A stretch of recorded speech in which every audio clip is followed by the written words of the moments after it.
What's up guys, my name is Ace, and I know it's been a long time, but it's time to dip my toe back into the stat breakdowns and comparisons in Warzone rather than just multiplayer, since I have been dipping my toe into Warzone more and more since Verdansk returned, and I know a lot of people have missed my particular style of weapon breakdowns.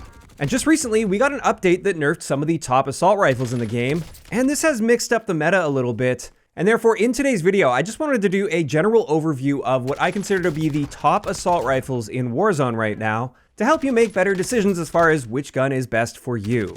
And to start this off, we're going to be having a deep look at the raw power and time to kill and range comparison of these top assault rifles. And I wanted to make sure this was a very comprehensive comparison chart, but as a result, it's going to be a bit of information overload, so I have to kind of walk you through exactly how this works before showing you the entire graph with the comparison. So let's start this off with the current fastest killing assault rifle in the maximum damage range against enemies with full plates. This is now the GPR-91, it used to be the AK-74. And with this, just like my multiplayer range chart, you can see the number of shots to kill it takes, as well as the range drop-offs, and those are just color-coded to the shots to kill chart on the top.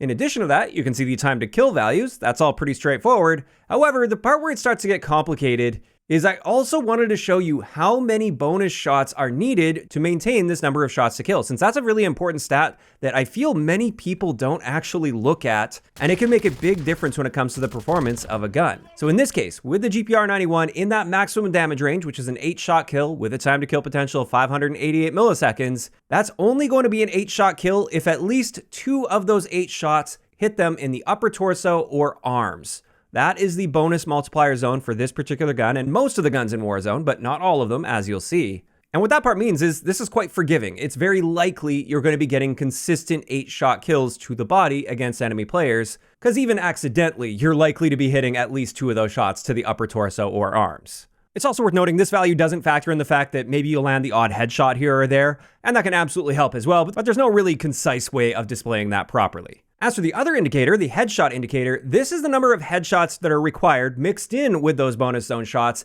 in order to reduce the number of shots to kill by 1. So in this case that we've been talking about with that max damage range, we need 5 headshots mixed in with upper torso or arm shots to get a 7-shot kill with this gun. And what that means is within this damage range, headshots really aren't going to be that great on the GPR, since it's unlikely you're going to be able to consistently get 5 headshots plus 2 upper torso or arm shots for that 7-shot kill. But in the second damage range, for instance, we only need 1 headshot mixed in with upper torso or arm shots to get a 9-shot kill instead of a 10-shot kill. So headshots are actually quite helpful in that second damage range. And then one final element to point out here is our hit scan range. And what this means is anything to the left of that line, your gun is going to be literally hit scanned. So there's no bullet drop, no need to lead your target within these ranges.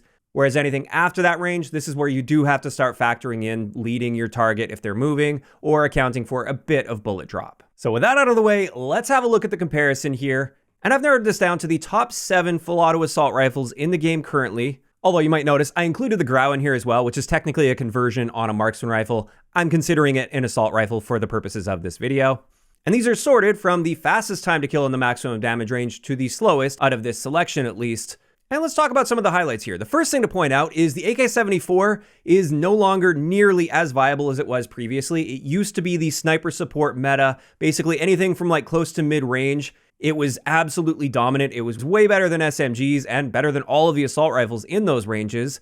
But that's when it used to be a 7-shot kill in the maximum damage range. After the recent nerf, it's now an 8-shot kill. And that has basically destroyed the AK-74. I wanted to put it on this chart just to show you guys how much it has fallen. At this point, when you also factor in the fact that it has the worst recoil by far out of all of these guns that I've picked out, I'd actually eliminate this from contention as far as a top-tier meta assault rifle.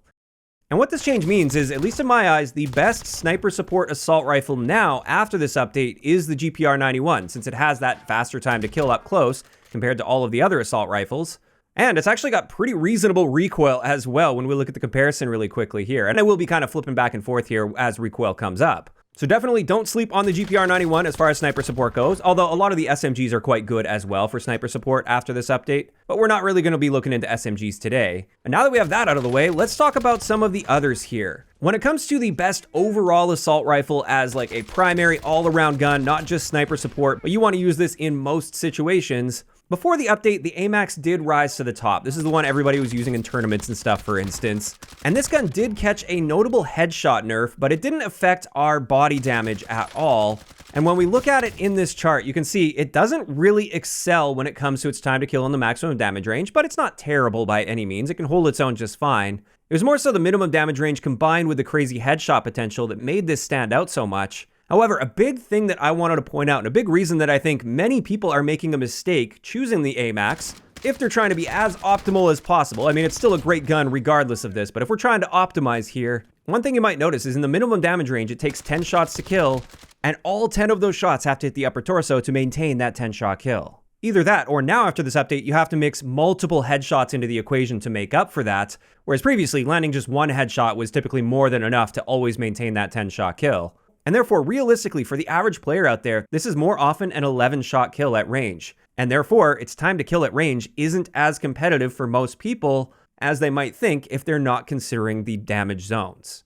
And it's also a similar story with the Krig C at long range. You also need 10 shots to the upper torso and arm zone to maintain a 10-shot kill. So as a result, if you're really looking to optimize, I actually don't love those assault rifles, even though they still perform just fine. They're still good guns and good to use. And the Krig C just recently got a really nice recoil buff, so it's quite easy to control after this update. So not a terrible choice by any means, but also not as good as you might think. Instead, what I'm really liking here for all-arounders are the Grau. I think people are sleeping on the Grau right now, especially if you're using a gunfighter setup with a lot of attachments on it. I do feel like it does rely more heavily on other attachments than other guns, but with the right setup, this one's incredible because you'll notice we don't have a bonus damage zone for this gun, or the Kilo 141 for that matter. And that means you can shoot them anywhere in the body and you'll get the same number of shots to kill every single time to the body. Also, the recoil is ridiculously good on the Grau, super easy to control. We have an amazing bullet velocity by default, and we can get much better from there with additional attachments on there. And even at long range, we've got a pretty impressive time to kill at 902 milliseconds. So after this update especially, I'm really liking the Grau as an all-around assault rifle option where it holds its own just fine up close, and it also performs very well at a distance.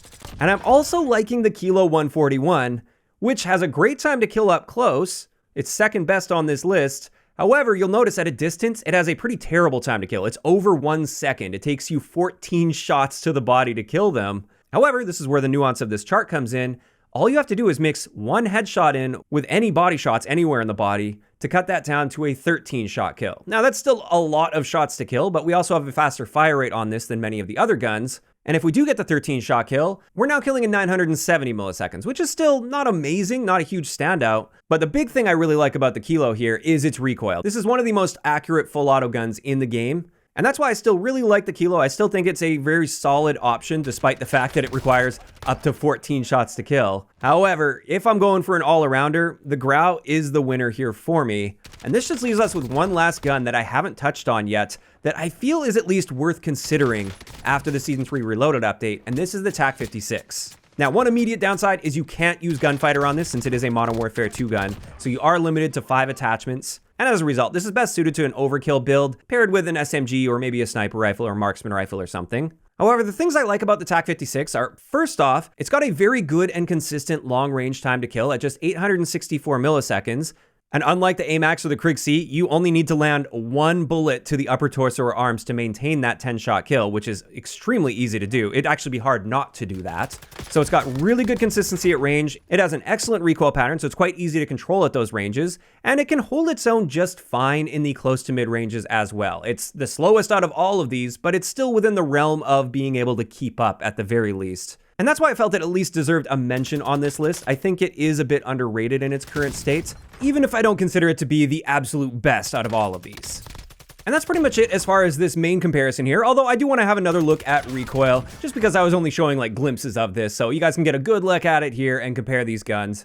Out of all of these, I actually find the Grau the easiest to control. Even though the Kilo has less vertical magnitude, it's got more horizontal recoil than the Grau, and as a result, I really like the Grau for this. Keeping in mind, I did test this with extended mag on, since it is the only gun out of all of these that improves your recoil with extended mag, and you're not gonna not use extended mag for Warzone, so I felt like it was fair to include that as part of the comparison here. And there we go. That is going to wrap it up today's video. This was quite a general one. I didn't get into any attachment builds. Everything I looked at today was just the base stats, and it was really just designed to point you in the right direction and give you some valuable information to work with. Now, depending on the reception to this video and how well it does, I would like to continue diving deeper into these and sharing some actual setups and maybe doing some direct side-by-side comparisons with various setups that are similar but maybe a little bit different.